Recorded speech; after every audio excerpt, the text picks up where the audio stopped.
Assalamu alaikum iyleşlerimiz, dinleyicilerimiz.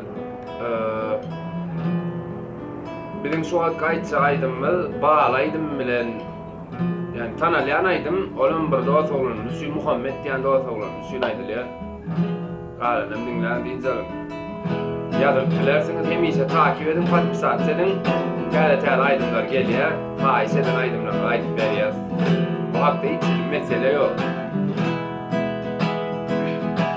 Bu elime göz ayla, el yarını sayla, diseler sayladım seni. Hayrana koydular beni, uzunca saçları, karaca gözleri. Bu elime göz ayla, el yarını sayla, diseler saylardım seni. Hayrana koydular beni, uzunca saçları, karaca gözleri.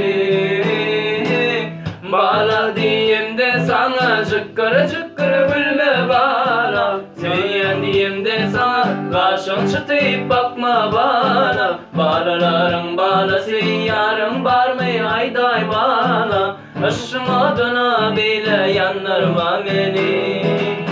Balam diyeyim de sana, cıkkır cıkkır gülme bana. Seni diyeyim de sana, karşım çıtayıp bakma bana. Balalarım balası, yarın barmay ayday bana. Aşım adına beyle yanlarma beni. Короче, 1.49 yeterli kolay olur. Galanım primo fiyatı. Nesip bolsa diyen haýşeden aýdymyzy çykaryp biz size yerine ýetirip berýäs. Diňe sizden sag bolsun. Agaraşýar, biram patpisat etmeňize go kommentariýalaryňyza agaraşýar.